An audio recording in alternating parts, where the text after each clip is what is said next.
Hello, viewers. You're all welcome to Dallas Sports on Foster TV.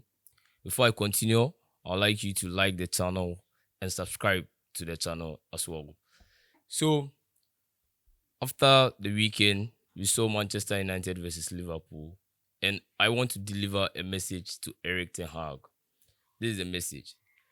Erik Ten Hag has been fortunate, one, to be a Manchester United coach, and in his era, he's still fortunate because Manchester United keep on spending, they keep on buying, they keep on purchasing players for him. And when you look at his era, at his term of office, um, let me show you.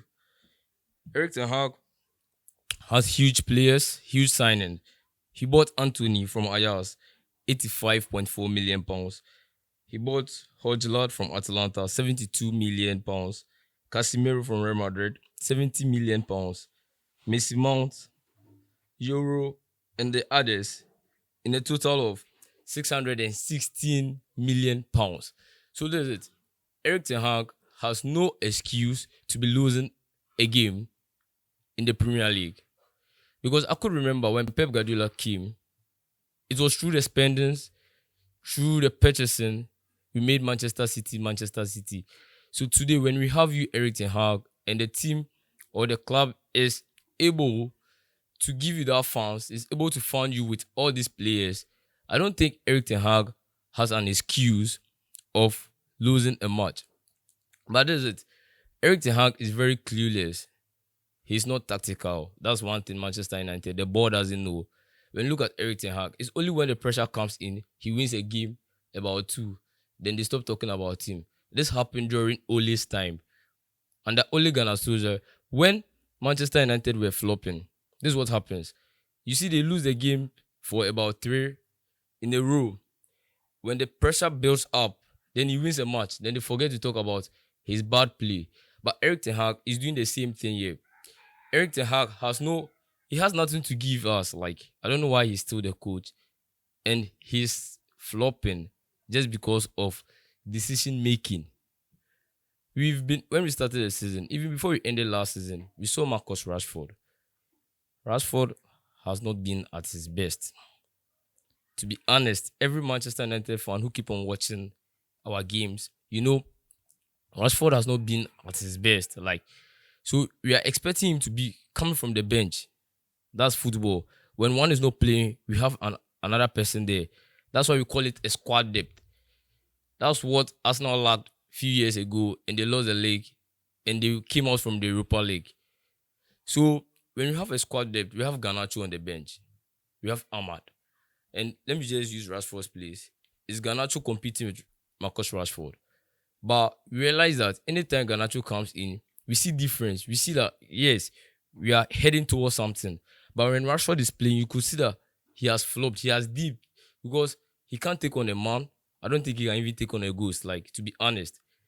You look at Erik Ten Hag again. In the midfield, we are playing a 2 pivotal role. Here lies we have Menu and Casemiro. So with the 2 pivotal role, it's obviously that one is staying whilst one is doing the job. So there's it. Kobe Menu has these dribbling abilities, these ball holding abilities. And we all know Casemiro from Real Madrid. He has nothing like that. His is to pass the ball. His to play the ball like a long pass range, long range pass and all those stuff. But you watch the game and you realize that at the midfield there's still a problem. You can't go 4-2-4 in pressing whilst you have this midfielder who is very slow. These 2 midfielders, they all lack pace. Both Casemiro and Menu, they all lack pace. When you watch the game against Liverpool, the reason why the blames came on Casemiro is that he missed about 5 passes. He kicked the one of the ball to through ball, and he kicked about 2 or 3 to the opponent, which is Liverpool. So the ball he missed came up with a goal. That was the first goal. Casemiro caused it. And it baffles me a lot because you watch Manchester United, you try to find out the style they want to play, whether it's a high line way, whether it's a possession, but you realize that as much Ten Hag is still clueless. He has no idea of what he's doing. Because when you have Mazurari inverting from the right back to the midfield, there's no way Diego Dalot should be going high line on the same pace with Marcus Rashford. You realize that anytime Manchester United has the ball, let me just use the opponent. Anytime the opponents have the ball, from the first goal, that was Luis Diaz header, you could see that at the point Salah had the ball, Diego Dalot wasn't anywhere to be found. He wasn't even close to Salah. Like, wasn't close to Salah. And we could see that Mazraoui was now coming from the midfield to the defense, which was really hectic. I watch Manchester United all the time under Ten Hag, and we see that the coach has nothing to give us. We are just wasting money. Right now, the only problem they are going to put is Casemiro is the cause. Casemiro is the cause. Although Casemiro is the cause, even if Ugarte comes and the style doesn't change, we'll keep on losing.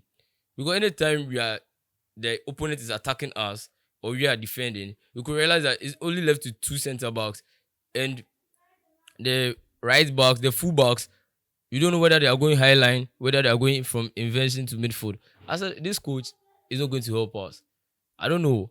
I think if you are doing your job, or if you are placed in a job and you find out that a Jumano or the job you can't do it anymore, the only thing you tell the owners is that I think it's over between us. I can't do it anymore.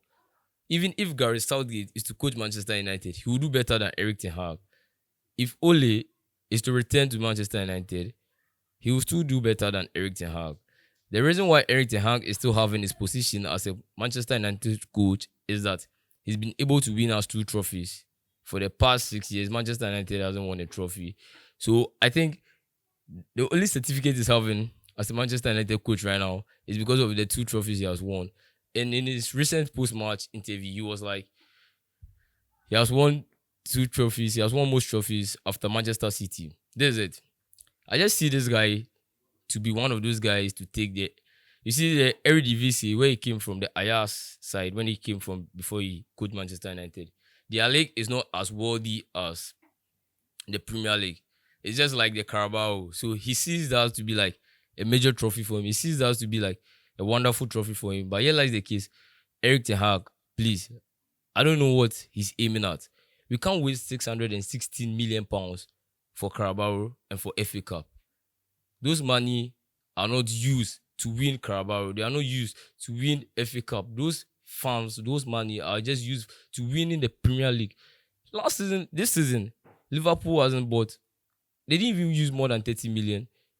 But at the end of the day, they are delivering.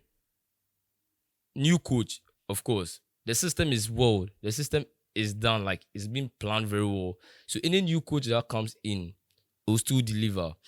When you watch Brighton, any new coach that comes in will still deliver. But when you watch Manchester United, I say even Manchester United, recently I saw the board of director, his comments that he's still working with Erik Ten Hag and they are having trust in him. That was just a scene. It's just something he said to the media. Before we end October, or even before we end the first phase of the Premier League, that guy will be leaving, to be honest. I said that guy will be leaving. I texted that I tweeted that on Twitter. He's either going to be the first coach to leave the Premier League or to be sacked this season, or Lopetegui. So Erik Ten Hag, if you can't do the job, just leave it. Tell the people you can't do the job. Pack your bag and go home. It's over. Thank you. Just like and subscribe the channel. Bye.